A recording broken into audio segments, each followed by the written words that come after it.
Knux here. How you doing? We're doing something a little bit different today. A few weeks ago I ordered, or a week ago, I ordered a new processor, new motherboard, and this case. So today what we're going to do is we're going to go through everything and we're going to put it together, and it's going to be amazing and everything's going to be fantastic. So yeah, I'm going to get on with opening this box now, and there's going to be a lot of cuts in this video because I haven't got my my handy cam, so I can't. I'm doing this off the laptop webcam, unfortunately. Just go with it, please. I'm sorry. Yeah, we got rid of the camera that used to do the Super Bus videos, but it wasn't that great quality anyway. And so yeah, what we're going to do is we're going to open this box, look at the gaming case inside. It's only a cheap one, it's only £33, but it's a bit cooler than the current Vento A8s that I've got. While they're good cases, the Vento A8s, and I don't know, I'll probably show you one later because I've got to show how I'm getting all the other bits out of the current computer I've got and sticking them in this new one. But yeah, I'm going to open this box, and then the next time you see the webcam, or next time you see this video, there should be a stunning case set in front of you. So yeah, give me a sec, and I will be right back.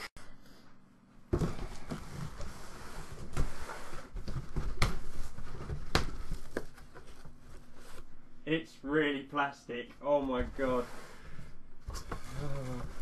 Didn't look like this on the internet. I can tell you that for nothing. Did not look like this.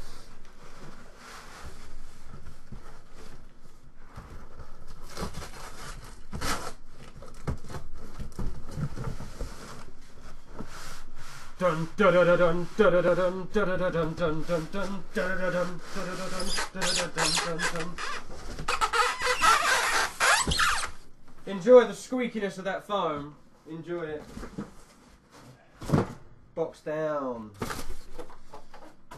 Okay, it doesn't actually look that bad. Okay, that's the top. Okay, no worries. There you go.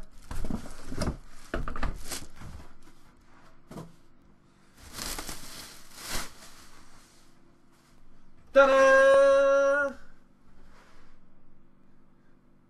This is the case for my new gaming laptop. It even looks like it's got somewhere in the top there to store CDs. I'm going to see. Give me a second. Hang on. Oh god.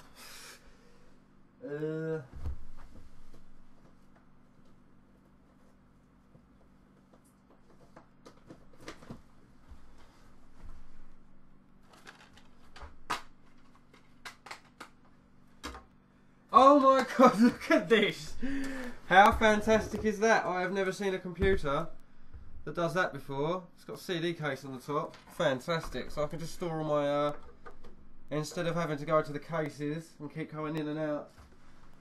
So say I wanted to do a video of the Void, and then I wanted to do a video of Crisis, I could just leave the discs in there. I wouldn't have to rummage around through cases and all stuff like that. So yes, this is a huge improvement on what I currently got. So let's open it up and have a look inside. I'm not going to take this plastic peeling off the side here yet until we're finished constructing it, because obviously this is adding a bit more protection than what is currently on the case. So yes.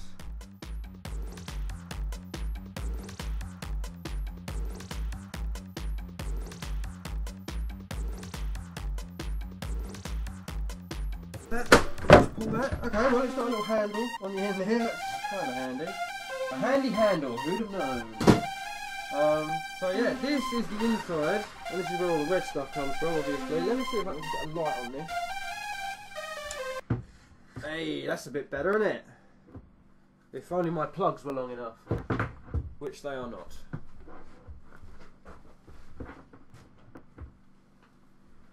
And you'd have thought I'd have got prepared for something like this. You are mistaken, sir. Right then.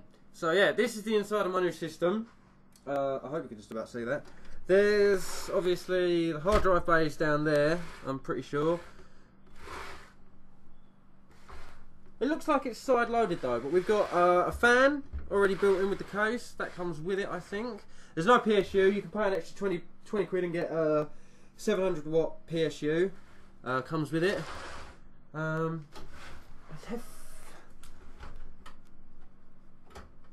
It feels like there's a place on the front here for floppy disk drives, but there's no actual place on the case. Like, I don't know. Oh, that's metal. well that's cool. Yeah, I can't actually see a place on the, there's no doors or anything to open, so maybe they're my hard drive bays, who knows. There may be space in there, but yeah, this is very weird. I think this is a quick release system, yeah, so when installing hard drives I could just take that out, screw them into there, plug them back in, no worries. So yeah, that is the case for all intents and purposes. It's got loads of weird mesh stuff in it and all kinds of crazy goodness. And all the buttons and stuff on the front, the USB ports and everything come grouped together, unlike some other cases that I've had recently where you've got to work it all out by yourself. So yeah, that is the case for the most part. Let's probably break into the motherboard and processor now, just to give you an idea of what that looks like. So this is the M5A97 from Asus. Let me see if I just tilt the camera down a little bit there.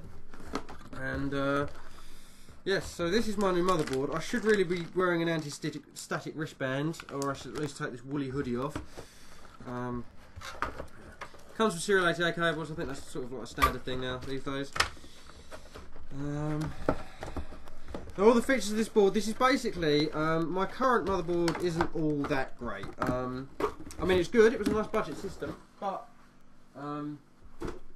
it's not perfect for what I want. Like say I wanted to put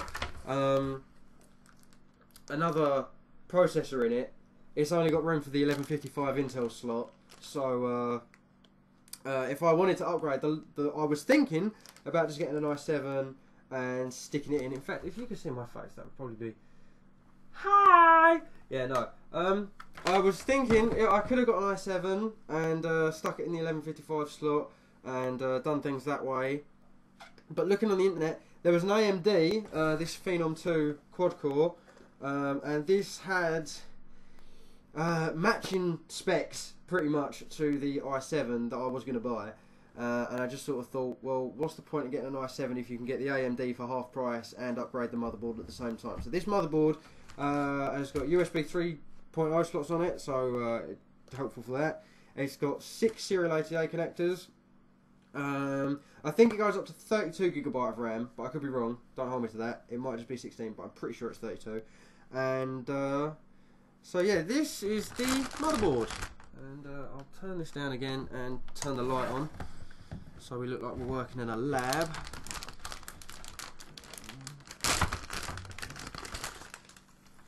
So yes, I may have to... Oh, sorry about the light there, that was probably really, really bad. And yeah, so if we just take a look at this here. Can't really see much, I know there's not really that much to see at the moment, just the motherboard. Obviously processor goes there, RAM goes there, power supply connects in there, serial ATA ports from 1, 2, 3, 4, 5, 6, and then we've got all the other bits and pieces that make up the motherboard. So there's the motherboard, there's the processor. I am now going to assemble these two together. Well, I'm probably going to put the motherboard into the case first. That's just how I've always been taught to do it, so I'm going to do motherboard into case first. And yeah, I'll get back to you, or I'll probably film it while we're doing it, and yeah, you can follow along with that. See you in a sec, guys. When installing the motherboard,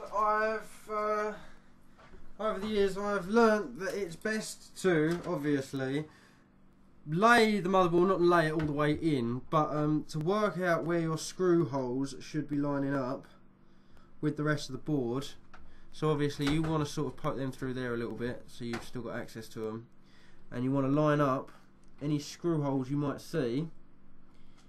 So we know bottom left is a good one, and that middle one's a good one as well. So if we put them in, we'll put the heighteners, as I call them, in, and we'll go from there. We'll do it like, we'll lay it in, find out where a good place to put a screw in to both the case and the motherboard would be, and we'll use these. There seems to be a lot of cable tidy stuff in this case. For example, to get to all these wires here, I had to pop a little sort of plastic clip down the bottom, and it also comes with all this stuff as well. I don't know what these are used for, who knows. Screws and stuff I will be using for obviously putting this case together. But it was advertised as a screwless design, and I'm sort of glad that there are still lots and lots and lots of screws present. I'm hoping it's just that it means the hard drive bay and things like that are easy to take out, and not that everything's just held in with plastic clips, because that would be terrible and not good at all. So I am going to line all this up, install the motherboard, and yeah, I'll get back to you once that's done.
Okay, so that, those screws, this motherboard is super easy to install. There are literally 6 slot holes, screw holes. I don't know if you can see them, one there, there, and there. And they are almost practically all in line with one another, so installing this board is going to be a doddle.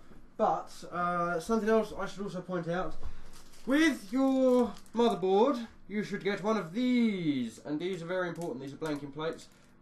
They should really go in to help with air circulation in your computer, because obviously if air is escaping out of this massive hole here, it is not cooling your system. The same with these blanking plates on the back here, these ones here. If these are not on the system, then there's a chance that your computer isn't ventilating properly, and therefore it's not being cooled in the most efficient manner. So it's always a good idea to put these on, and it's always a good idea to line them up the right way as well with the motherboard, so you don't have to come back later and fiddle around with them. Now these can sometimes be a little bit tricky to go in.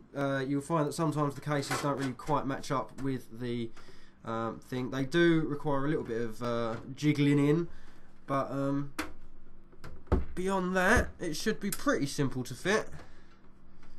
I'm sure there's an art to this. Although in my youth I still have not discovered it. I will make it my mission, do not worry.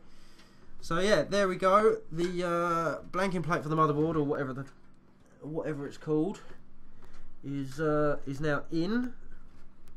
So there you go. Now from there, we just need to make sure that everything else lines up. So these the reason these cables, the power on and hard drive light and stuff like that, the reason these cables come from the top of the case is obviously because the on-off buttons and all the lights are up there. It feeds down the back of the case. We just need to make sure that when we're putting the motherboard in, that we can avoid all those wires and still plug in things like hard drives and PSUs and God knows what else that we want to stick in this system. So with some gentle caressing and maybe some persuasion, the motherboard should fit in there no problem. But of course, Knux V1 could have some problems. That looks pretty good.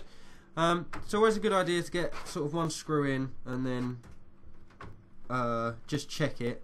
Don't go screwing all the screws in and then straight away realise that you've done a problem, made a mistake even. So pretty much the only tool you're going to need for putting a computer together is Phillips screwdriver. Basically, that's 90% of the time that's all you'll need. God, they've sent me quite the selection of screws with this. Okay. Magnetic screwdrivers work better as well, so yeah, they're the best ones, magnetic screwdrivers.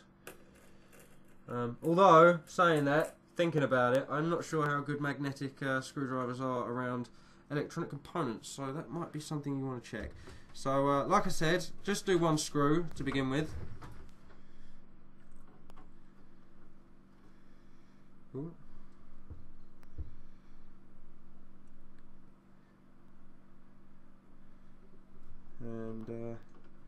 The first one could be quite difficult, but once it sort of puts everything in line, because you'll meet a little bit of resistance on this backing plate at the back here. This will, because of the way it's set up, it pushes against the motherboard slightly and can generate a bit of resistance. It might also be an alignment problem, so make sure this is definitely fitted properly.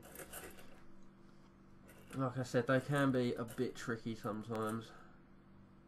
Ooh. So now that you're satisfied with where that one's going in, make sure the other holes do line up 100%. I am having a little bit of trouble here with this blanking plate. So again, make sure it's all lined up,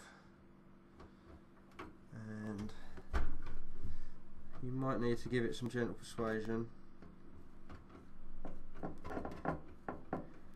There you go. So once you've got the first two screws in, the rest should all be lined up properly and perfectly and with no problems. So I'm going to do the rest of these, and yeah, I might just speed the video up again. Catch you in a sec.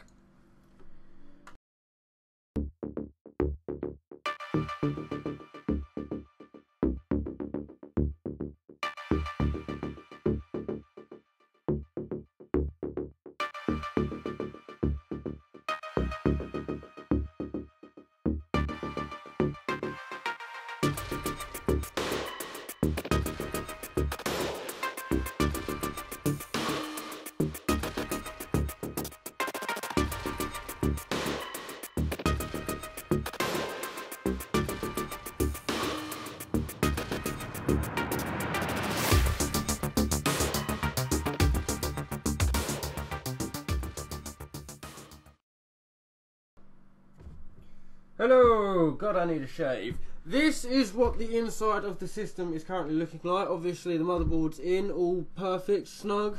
Very nice, very nice. Now, in the past, when I was training at iTech and learning all this good stuff, some people prefer to put the PSU in first. But unfortunately, I can't afford to do this right now. PSU's coming out my old computer. I think it's a 700 watt one. So we'll be taking it out of there, putting it in this machine, and yeah, and the reason we can't do the PSU right now is because obviously I'm uploading Singularity episode 9, so if that's not up yet, look out for that. So yeah, the next thing I'm going to do is put the processor in. I think that's the next thing I'm going to do. I'm pretty sure that's the next thing I'm going to do. Let's stick the processor in, and then once this is finished uploading, I will be able to put hard drive, CD drive, or CD drive. This isn't the 1990s. Dual layer DVD rewriter drive. Yeah, where was I? Hard drive, disk drive, PSU, RAM, 16 gigabytes of RAM have got to come off that motherboard to go in here, and probably loads of fans and bits and pieces as well. So yeah, I'm going to get on to putting the processor in and wiring up all these little bits and pieces down here. Another thing that I think might be worth mentioning is when you get your motherboard, when you get your case, it will come with one of these. This is a microphone. No, speaker. Ignore what I just said. This is a speaker. Okay, now whenever you start your computer up, it will beep. I don't know if you've noticed that. If there's no beep, then there's a good chance that one of these hasn't been installed. This basically is like a BIOS speaker. The BIOS will run, or the post will run at the beginning of the system, and then it will let the BIOS know what's wrong, and then the BIOS will let the user know via this speaker, depending on how many beeps. So if it goes beep beep, there might be something wrong with your memory. If it does one beep and it's short, sweet, nothing to worry about, the computer starts fine, all no problems, blah blah blah, then one beep is usually the general standard for everything's working a-okay. Let's do this. Let's rock this Casbah. But if you don't install this, you won't be able to know your BIOS beep codes. You can look them up online. I don't think they're individual. I think they are sort of just universal all round. There might be one or two motherboards that like flip the trend and totally went their own way, but you'd have to find out for that yourself. But yes, this is very important. Tiny speaker, doesn't look like much. Trust me, you'll need it if your computer ever breaks. Okay, so this little box here contains the brain of my computer. Everything that happens on my computer basically happens because of this device here. If I didn't have this in my computer, then it wouldn't work. It wouldn't even start up probably. So I need to find a knife or something to open this box. I am very ill prepared for this video, as usual. Someone broke my bottle opener the other day, so I could just use that. It's got a sharp edge on it now. Or I can't, because AMD have got the highest security lock on the back of this box.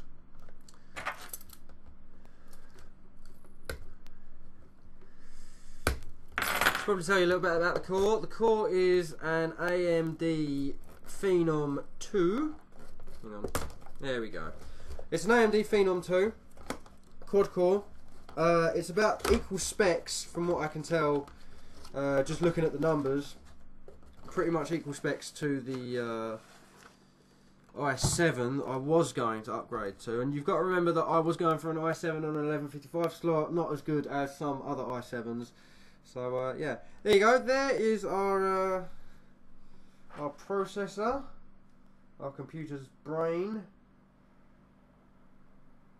and they even sent me a little AMD Athlon 2 sticker, or yeah, Phenom 2 sticker, so I never forget that I've got an AMD in my computer.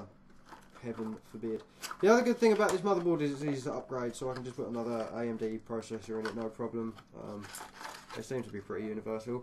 And this beast here would appear to be the heat shrink, or heat sink rather. And yeah, it's a unit. Look at that. Not as big as some of the ones I've seen, but most of the other ones I've seen don't really have the copper piping on them. So when you install your processor, alright, you're going to need to put a little bit of thermal paste between the processor and the heatsink. Do not smother this stuff on, I swear to God. Tiny amounts, like a dab of toothpaste almost, do you know what I mean? Barely even that. Pea-sized amounts, that's all you need. Do not smother your thing, it will cause all kinds of chaos, don't do it.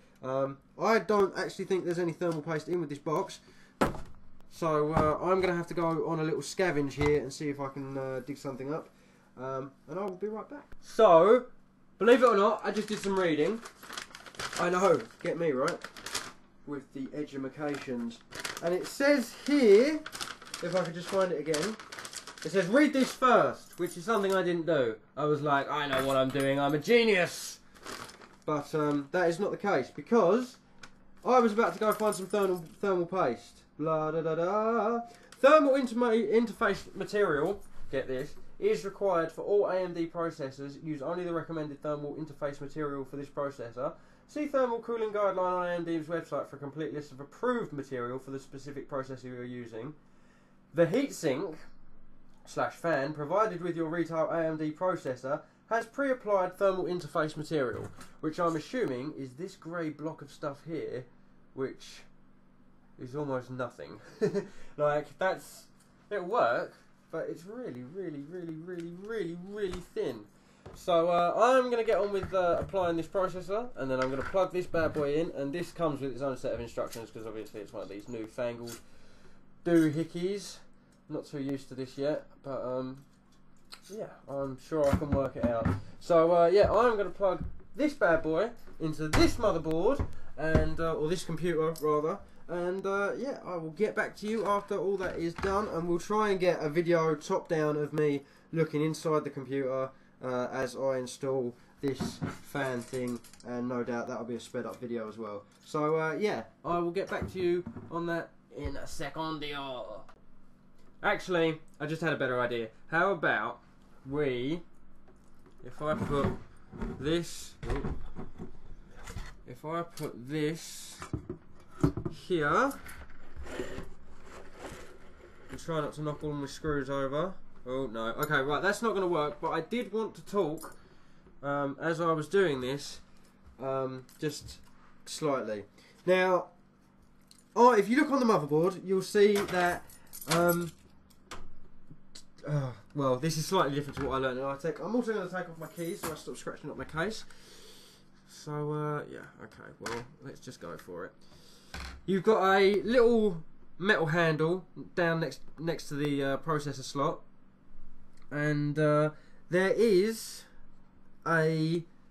you've got 4 corners, right? Imagine that. It's a square, you've got 4 corners. In one of the corners, there'll be something different, like a highlight or something crazy. Now, if you look very carefully at the processor, do not touch the pins on this thing, by the way. If you look at the processor, there was, down in this little corner here, there's like a little tab to indicate that this corner on the processor matches up with this corner in the chip. So if you just, it should literally just fall in there, and then once you've done that, just make sure, give it a little rattle to make sure it is proper snug, but still, if you pulled it up, it would come away loosely. And then if you just fold the handle down, and that is literally all it takes to install a processor. The heatsink's a little bit more in depth, because obviously it's got all the jingly jangly bits, but yeah, I'm going to get on with that now, and yeah, that is literally all it takes to install a processor into a motherboard. So yeah, no worries. Okay, so I managed to get the heatsink in, and yeah, it took a little bit of force. Well, not force. Be gentle with it, because that's your computer's brain sitting under there. But basically, what you've got to do is, the way I did it was clip the side, like if you've got an AMD. Let me just lift this thing up and see if I can show you a little bit better. Right, now basically, here's the heatsink. This sits on top of your processor. This clip up here has got like a black switch on it, so when you've got it over to one side, everything's really loose and slack, and you can do everything with it. What I did is I hooked this top one on first, the one with the clip, loosened it, and then clipped this one on by giving it a tiny bit of pressure, and then you have to flick this switch back over to really lock it up. And yeah, the amount of thermal paste that they've put on there is actually a pretty decent amount. It was rubbing onto the processor as I was trying to apply it, so you definitely know it works. So yeah, that is it for this episode, guys. But yeah, so as soon as this finishes uploading episode 9 Singularity, I will be stripping it down. I'll probably do a video of that. I'll take the parts I need out, store them somewhere safe, and yeah, then get about installing them into this system. So yeah, that's where the RAM will go. There's I think 16 gig at the moment. I will be upgrading to 32 if this board supports it. I've got my old graphics card, that's another part that needs updating to go back in here, and obviously the PSU hard drive, all bits and pieces like that. So yeah, that's going to be fun. Look forward to that, and hopefully this video hasn't been too crazy, too boring. And I will catch you next time. Bye bye. Another thing I just forgot to mention quickly, obviously when you're installing the cooling system into your computer, obviously there's a fan, and you've got to plug the fan in. So obviously when, I keep saying obviously, that's bad, isn't it? When you put this thing, this lovely cooling device into your computer, you might be able to do it this way up or this way up. These clips on the side don't seem to be that, they don't really care. But yes, there's a wire obviously coming off your fan.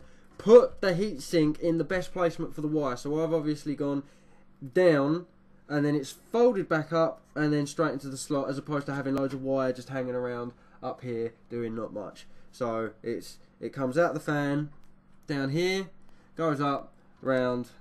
I thought it came back on itself, I was obviously wrong. So this is probably the perfect placement for this. There's no slack wire, I don't have to cable tie anything up, it's just there. And this motherboard comes with so many fan slots. There's 3 already at the top there, there's another one there, and I think there's another couple down the bottom here for, or there's this one, no, this one just runs off a Molex. So there's about 5 or 6 in total, and it says fan expert on the motherboard, so that obviously means it's good at dealing with fans. Job's a good one. See you soon.